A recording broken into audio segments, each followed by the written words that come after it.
videos about cats or helicopter videos or something. I wouldn't subscribe to a channel about hydraulics, but some people do. So, here are the announcements, and I'll pause for a moment while you copy this down onto your pages.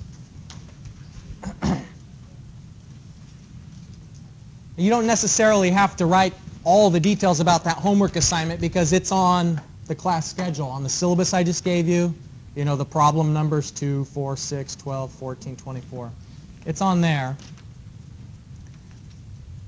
Usually homework assignments are due in class at the beginning of the lecture, but this time, since the lecture is going to be online, then you can submit that by 4 o'clock to my office. I'll be in my office during our lecture time, but my door will be closed because I'll be in that virtual conference. So if you want to turn it in like at 1 o'clock, just slide it under the door.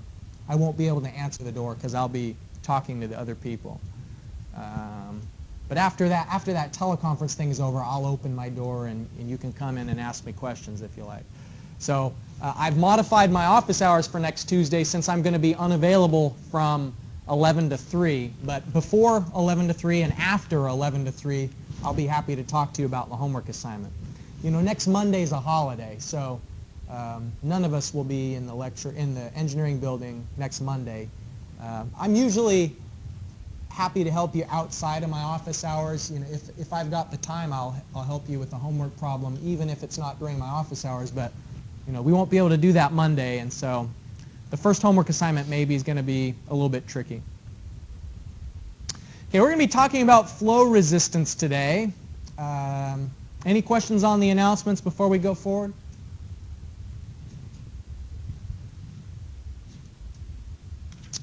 All right. Well, I like to show this picture at the beginning of each semester just to give students an idea of some of the many wonders of hydraulic engineering. This is a canal that flows over a river in Germany. And the canal was put into place to link two population centers that are also industrial centers. And so you can see that there's both you know, passenger traffic that goes over this water bridge.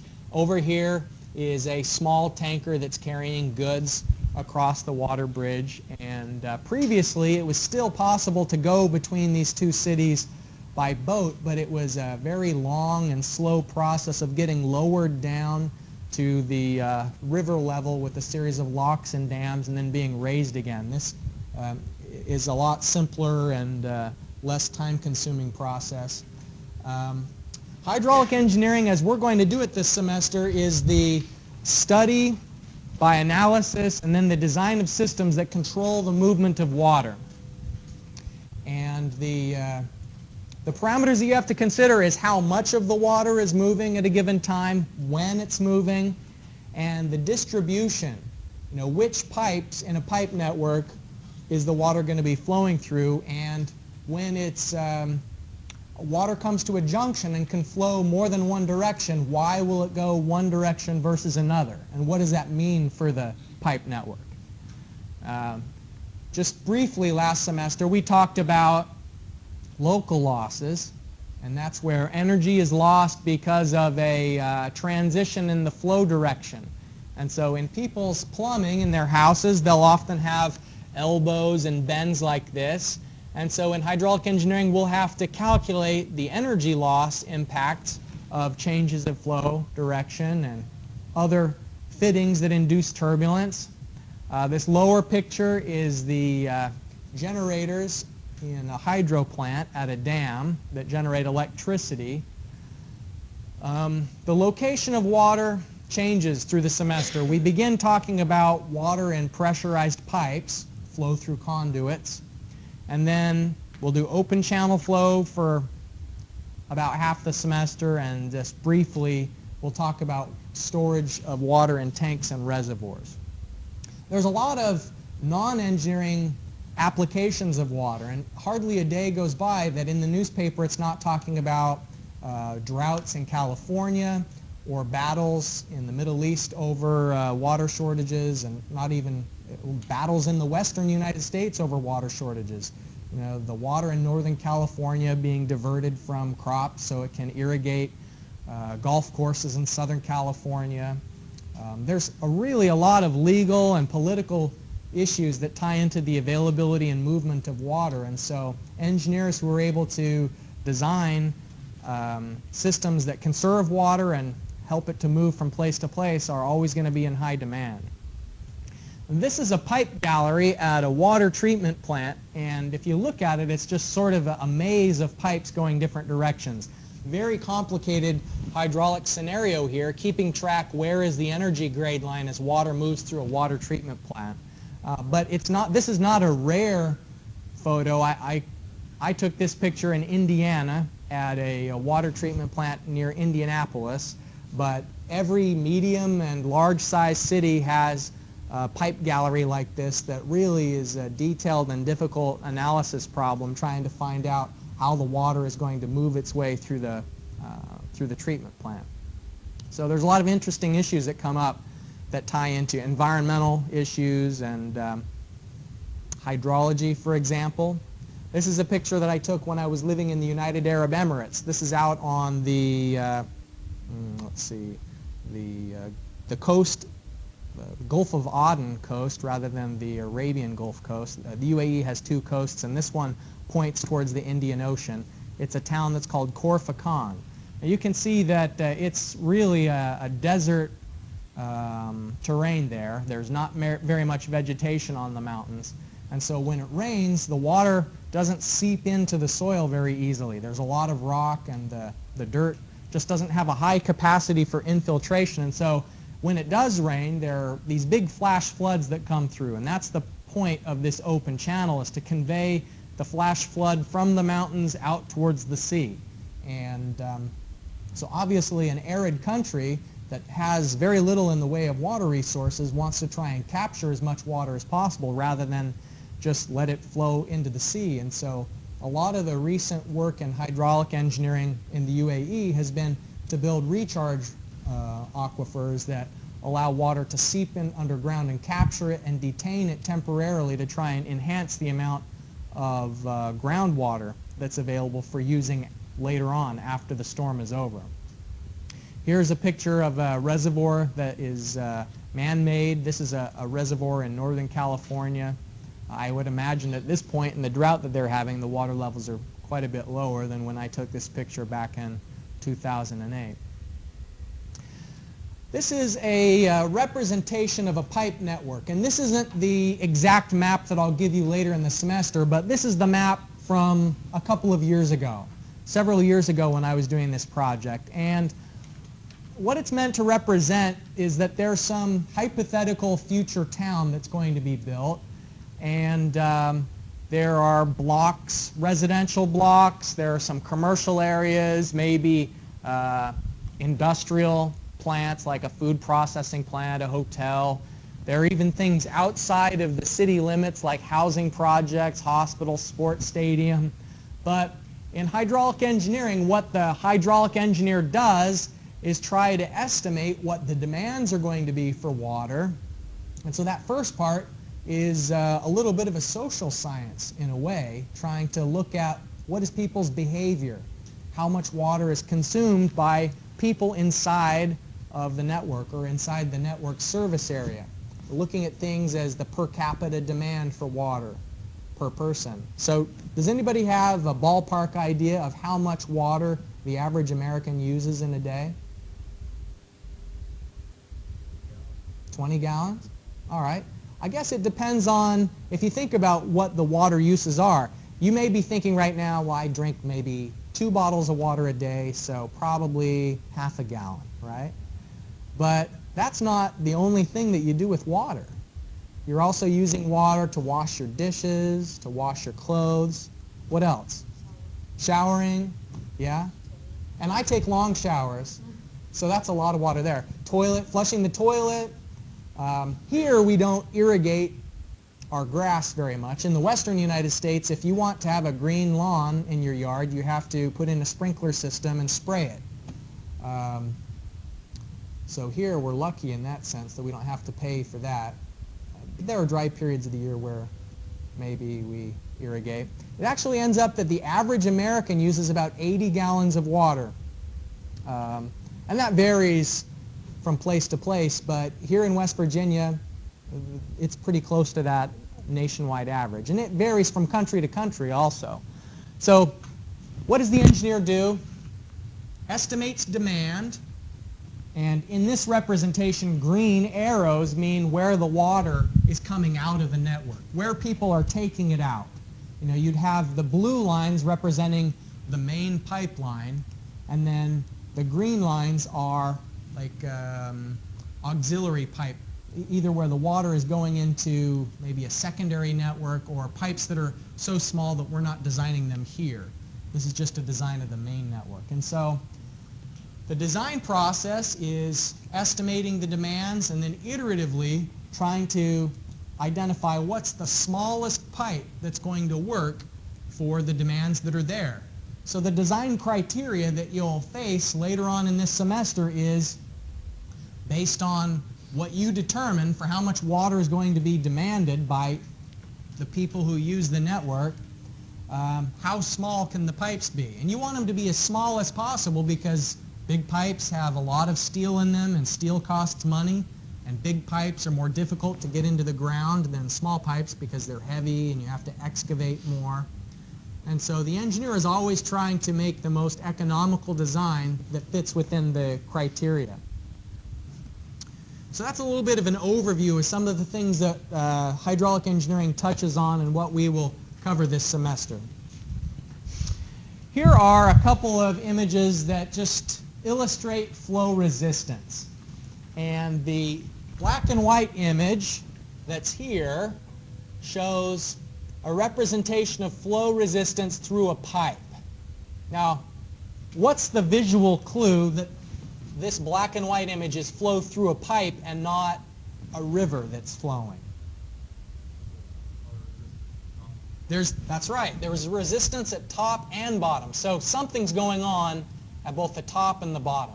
Now, you jumped already to the conclusion that something is showing resistance. And what's the clue that you're getting about what does resistance look like? Disruption. Very good. Exactly right. Disruption in the flow. It is turbulence.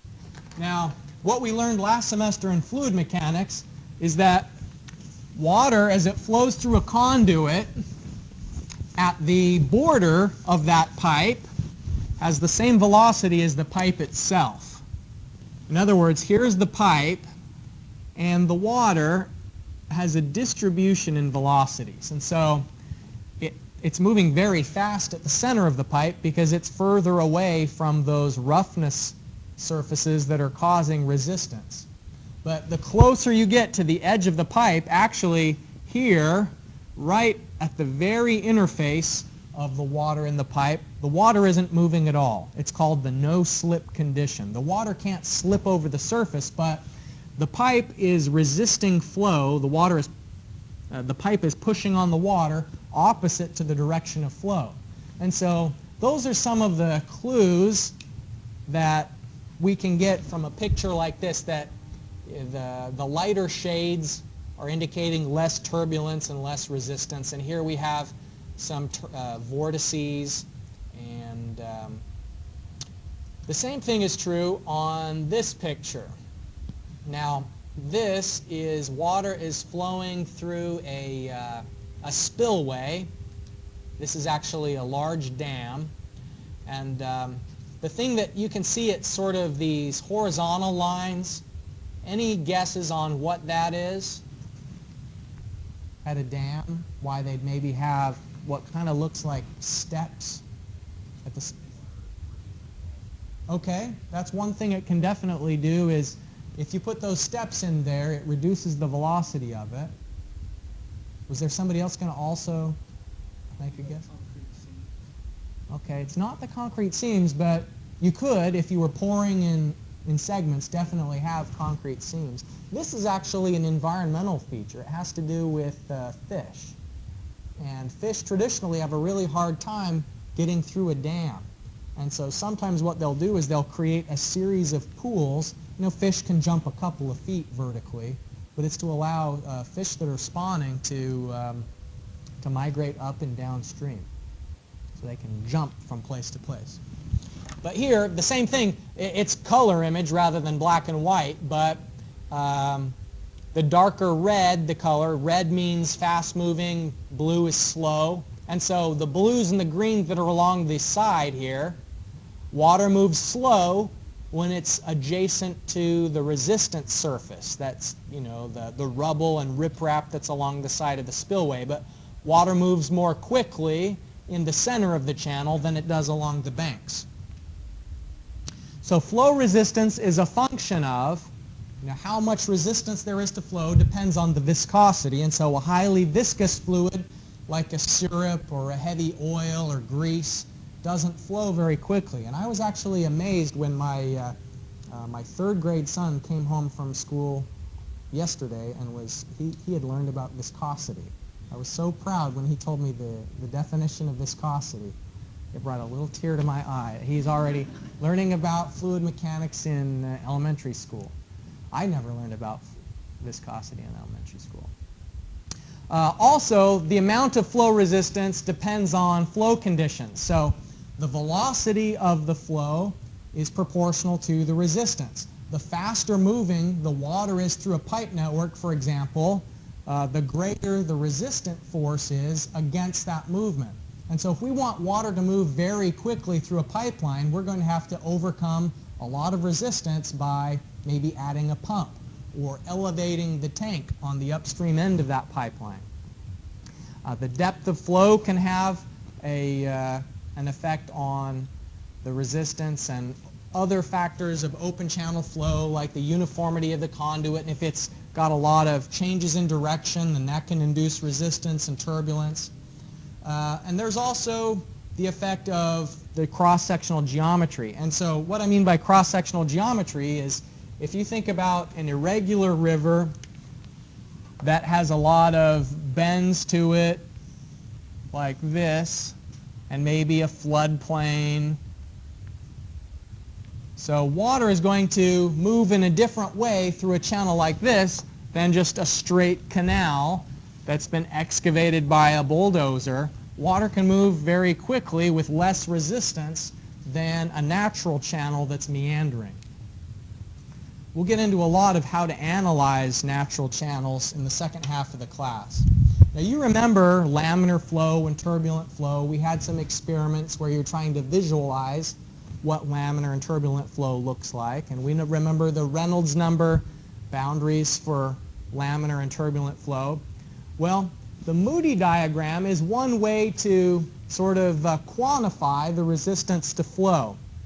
And in the Darcy-Weisbach equation, which is one of our most valuable tools for estimating the amount of energy required to overcome resistance, one of the key parameters is this friction factor F.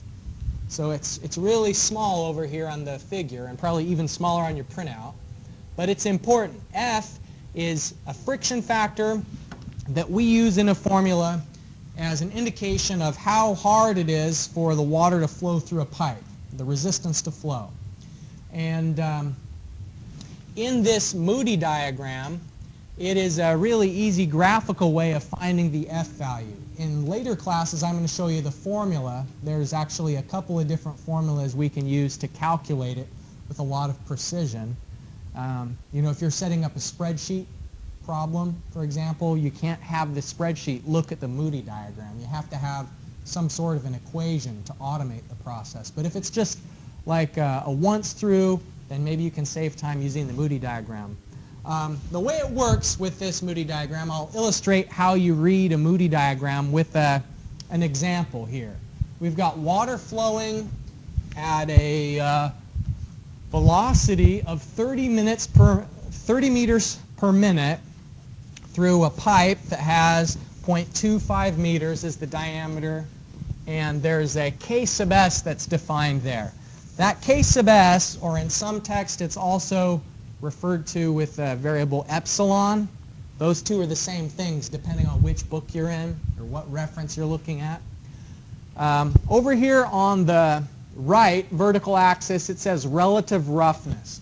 K sub s is if you were going to approximate how rough the inside of the pipe is by comparing it to grains of sand, what would the diameter of those grains of sand be?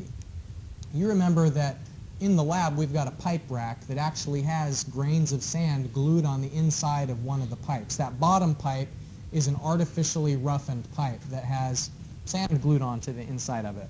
But even if it is like cast iron, the cast iron pipe, although the grain diameters are smaller, it's a little bit rough. It has some variations in the surface. It's not perfectly smooth like a glass surface would be. Metals have grains in them. And so if you're going to represent these roughness elements by some grain of sand that has a certain diameter, then that's what K sub S is referring to. So here in this little illustration, we're saying, what if the pipe that the water is flowing through is so rough that the equivalent sand roughness is 0.26 millimeters? So that's just one of the parameters that we have to be aware of so we can calculate this ratio of K sub S to D. So that's the ratio of the roughness of the pipe. 0.26 millimeters is how rough the pipe is. And then the diameter of the pipe for this one is 250 millimeters, because it said the diameter was 0.25 meters. Okay? So this ratio is 0.00104. That's the first thing we use for the Moody diagram. Now, go along this vertical axis, and we want to find which of these curves we are on. Now, it's a little confusing because there's a right axis on the left axis. This left axis is what these straight lines are referring to. So see how it says 0.014 and that goes all the way across? Where it says here 0.0002, that is the thick black line. That is not referring to this thin black line that came from the other side. Sometimes they overlap, like here it looks like the thick line and the thin line are overlapping, but that's just a coincidence. These numbers on the right side are referring to the thick lines. And so in our case, we're 0.001. So this is our line that we're going to follow. You know, it's a little bit above that because it's 0.00104. So we are supposed to be 4/100ths of the way between here and there.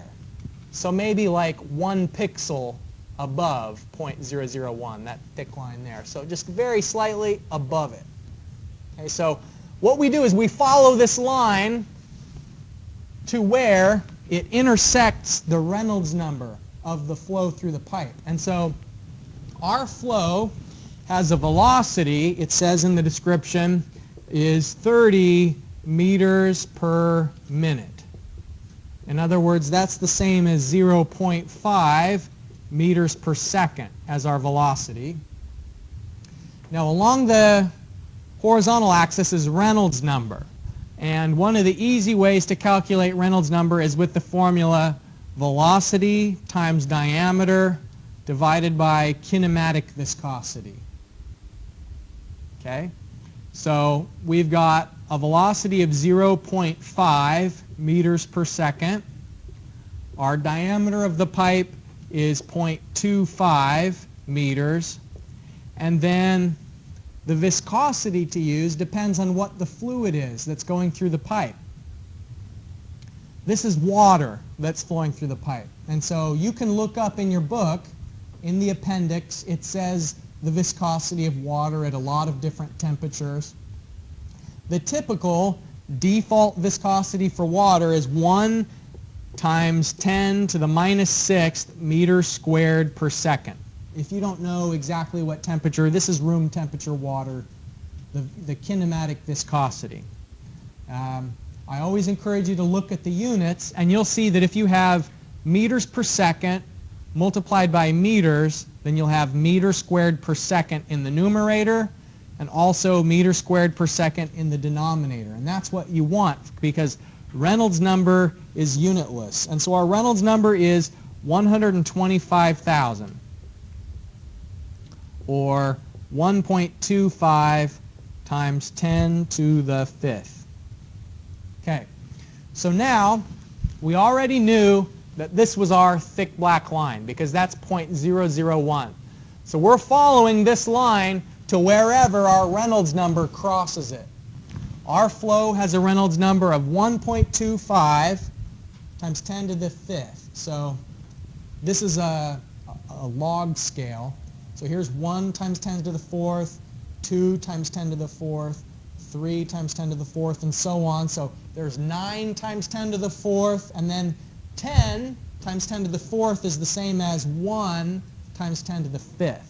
Sometimes there's some confusion about whether, this refers to all of these, which is no, it doesn't. This refers to all of the numbers here and to there. So 2 times 10 to the 5th, 3 times 10 to the 5th. So in our case, 1.25. So here is 1, here is 1.5. So somewhere in here, we go up, and we're looking for where does it intersect our curve. And this was our curve here, 0.001. So over, okay, so it intersected here, and then we move sideways to the left axis, and you see it is 0.022. So the answer of this illustration, the F value is 0.022.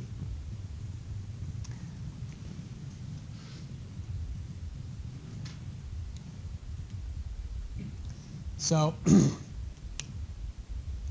the F value is a friction coefficient. And what this tells us is that the resistance that the pipe has, the resistance to flow, depends on a lot of factors. Look at everything that this took into account. This diagram takes into account what the pipe is made of, because what the pipe is made of defines K sub S. You'll have a different K sub S value for stainless steel than you will for cast iron. Plastic pipes have a different K sub S than a glass pipe.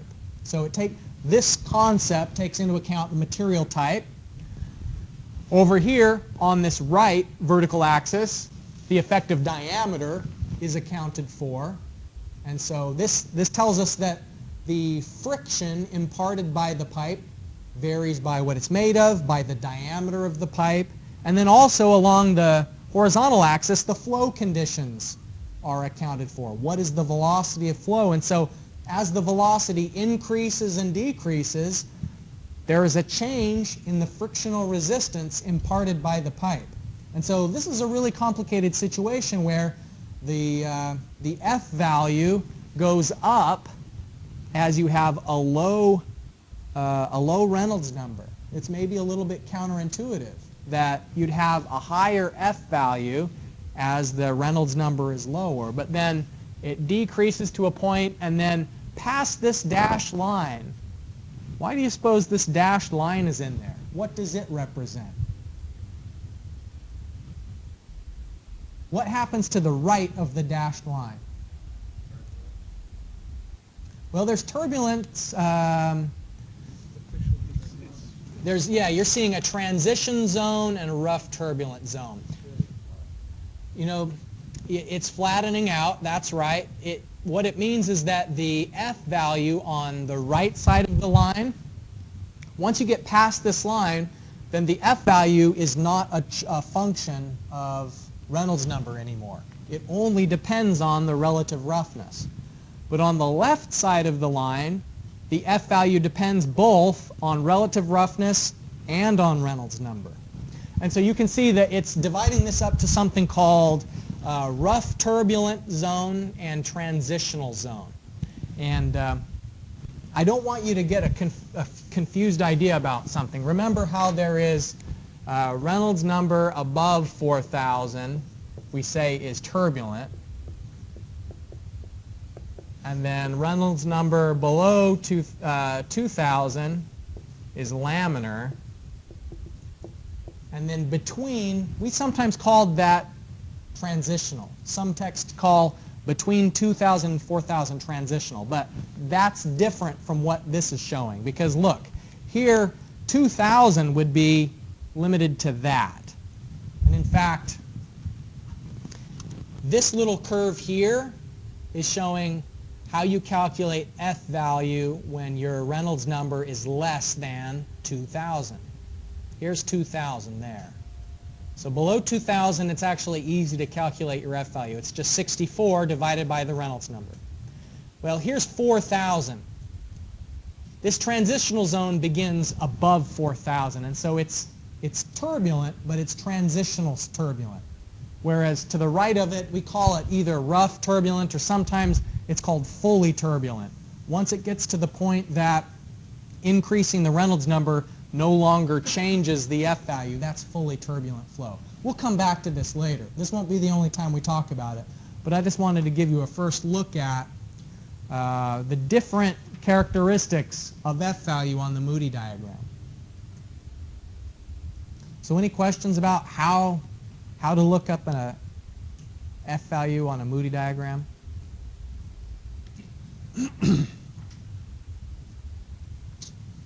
All right, we get out at 1:45, right? All right. I'll ask that a few more times before I get in the routine of knowing when we get in and out. If we look at water flowing through a pipe and want to consider the forces that are on it, let's do like an equilibrium. Let's consider flow through the L direction. The L direction is along the axis of the pipe. So the forces acting on the water inside the pipe. There's the water on the outside of the pipe pushing in. So P1A, that is the water to the left of this element of water inside the pipe, pushing it towards the right. And the same thing is true about here at location 2. If you cut a pipe with a control surface, when we're applying Reynolds transport theorem, we cut it with an imaginary line.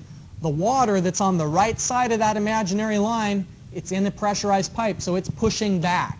That's what P2A is it's the water pushing in the opposite direction. So as we set up this equilibrium equation, we also can consider the component of the weight that's acting in the direction of flow. And that's what this is, this gamma LA. Okay, so who can figure out what is gamma LA? L is the length of the pipe. A is the cross-sectional area. So what is it talking about with gamma LA? What's that? It is a force. It has units of force, yeah, because gamma, being the unit weight, has units of newtons per cubic meter. So it's the weight of the water inside the pipe between 1 and 2, because L times A gives you the volume of this element.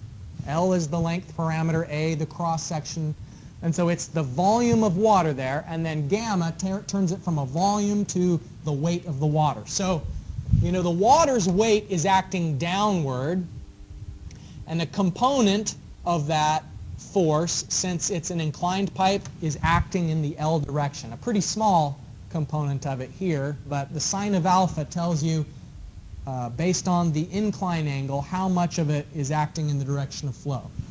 And then this shear stress is the resistance to flow, P times L, where P is perimeter and L is the length. P times L gives you the surface area, the outside surface area of this cylinder of water that's flowing through a pipe. And so the shear stress times an area is the force of resistance. And so what this means is that in equilibrium, meaning the flow isn't accelerating, if we have steady state, the flow is moving with the same velocity over time, then all of these forces are in balance. There's a change in pressure between 1 and 2, though. The pressure at 2, if it was a horizontal pipe, would be lower because you're losing energy as you have flow going downstream. In this case, it's an inclined pipe, so we don't necessarily know if the pressure at 2 is higher or lower than it is at 1. It could go either way because of the difference in elevation. But we can rearrange this equilibrium equation to solve for the energy loss between 1 and 2. And it depends on the shear stress, the length. R is the hydraulic radius of the pipe. And down here it says that the hydraulic radius is the cross-sectional area of the pipe divided by the pipe's perimeter. So if we substitute that in the definition of R as for a pipe that's flowing full, R can be the area divided by the wetted perimeter. For a pipe that's flowing full, that's pi d squared divided by 4. And the perimeter of a pipe is pi d. And so the hydraulic radius is just d divided by 4, as long as it's a circular pipe that's flowing full. So that's the substitution that's been made in this step to here. That's why all of a sudden 4 appears, and now we've got a d, is that we substituted d divided by 4 in place of the hydraulic radius. So where that ends up as is that you can quantify the shear stress as a function of the slope of the energy grade line, S sub f. Since the slope of the energy grade line is the head loss, the amount of energy lost due to pipe friction divided by the length of the pipe. We don't go through too many of these derivations and equation rearranging through the semester, and if you learn better through actually doing examples, we will work plenty of examples where we apply these ideas. The same kind of balance can be done for open channel flow, and we will do it when we get to the open channel section of the course, where we're looking at how water depth changes as water's flowing downstream. Here you've got, instead of pressure, you've got a depth term. There will still be changes in elevation, and there will still be velocity heads as the water flows from one point to another, but the same principles of equilibrium can be applied later on, and we will. So let's work with this example and take a look at shear stress. Here we've got an inclined pipe, and what we know is that the slope of the pipe is 0.1 meters of vertical elevation increase for every horizontal meter, so 0.1 meters per meter. If the observed shear stress on the pipe is 45 newtons per meter squared, then what's the slope of the energy grade line, and what is the pressure change over 100 meters of pipe? This semester there will actually be 3 different slopes that you'll have to keep track of. There will be S naught, S sub f, and SW. 3 different slopes. There's the slope of the water surface. You won't have to worry about that quite yet. That comes into play when we're talking about open channel flow. There's S sub f, which is the slope of the energy grade line.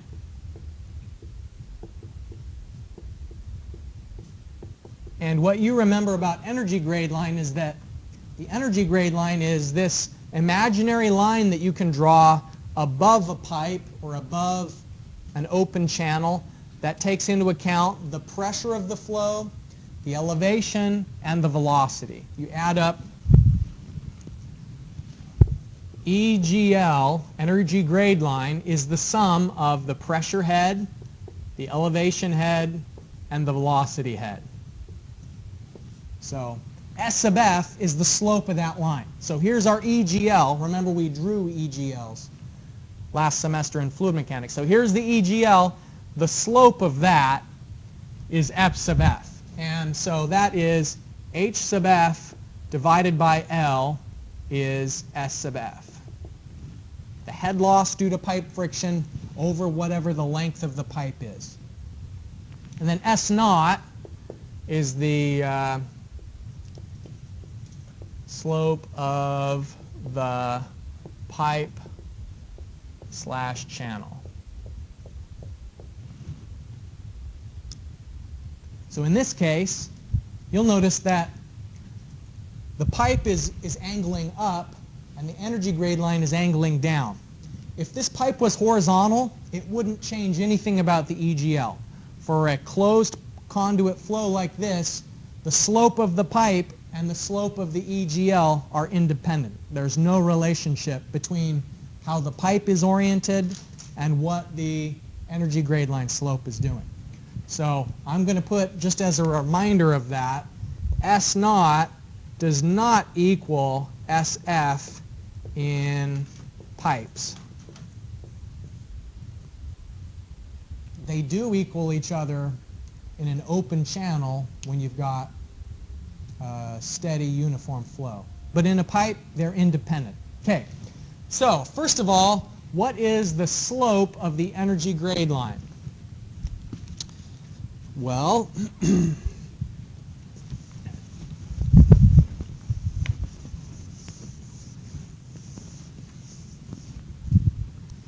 we've got a diameter of 0.15 meters. That's the diameter of the pipe, 150 millimeters. The slope of the pipe is 0.1 meters per meter. The shear stress is 45 newtons per meter squared. The area of the pipe, the cross-sectional area, pi d squared divided by 4. If we substitute in the 0.15, then we'll get the cross-sectional area is 0.017671 meters squared. The wetted perimeter, meaning the distance around the pipe, the perimeter, is pi d, and that is 0.47124 meters. Okay. Hydraulic radius, R, is the area divided by the wetted perimeter. And we just calculated the area is 0.017671 meters squared. The wetted perimeter is 0.47124 meters. So the hydraulic radius is 0.0375 meters. Now this is a pipe flowing full. Let's do that shortcut. I told you just a minute ago that you can also calculate the hydraulic radius by saying R is D divided by 4. So our diameter was 0.15 meters, and if you divide that by 4, you get the same thing. You get 0.0375 meters. So that's our hydraulic radius. What we are given in the derivation on the previous slide was that the shear stress is gamma times R S sub F. Okay, and we can rearrange that to solve for S sub F, the slope of the energy grade line, and that is the shear stress divided by the unit weight times the hydraulic radius.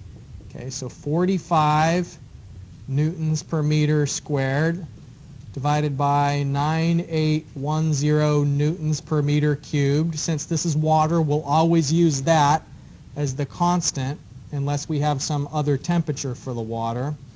0.0375 meters. Okay, so the slope of the energy grade line is 0.12232 meters per meter. So again, that's independent of the slope of the pipe. The slope of the pipe was an upward slope. The slope of the energy grade line that we've just calculated is a downward slope.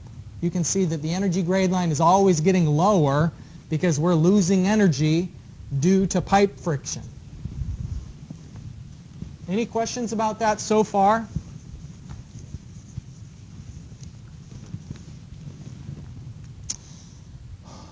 All right. The next thing is, what is the pressure change over 100 meters of pipe length? So what we have is that H sub F is S sub F times L. Okay, so the slope of the energy grade line is 0.12232 meters of energy loss per meter of pipe length, and our 100 meters, so times 100 meters, means that you're going to lose 12.2 meters of head per 100 meters of pipe length. So what's the practical implication of that? You could calculate how quickly the pressure is dropping.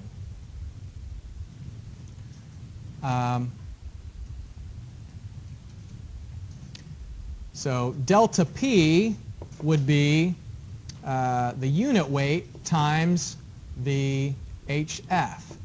So delta P, if this is a horizontal pipe and we don't have to consider the effect of its changing location vertically, then 9810 newtons per meter cubed times the H sub F, 12.2 meters. Can someone with a calculator tell me what's the result of multiplying those two together? I actually don't have that on my notes. 11,9682. All right, so basically that means it's about 120 kPa per 100 meters, and this is a loss. So you're losing 120 kPa per 100 meters of pipe length, and that's a lot. The average, like the typical pressure range that you'd want a residential pipe network to be at would maybe be between 350 and 850 kPa. So you're losing like a third of a typical pipe pressure every 100 meters of pipe length. So depending on what the application was, that pipe may be a little bit undersized.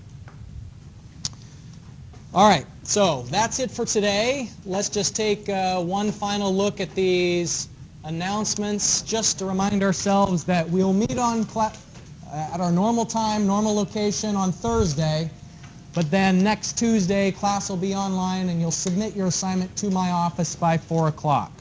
So, all right, have a great day. I'll see you Thursday.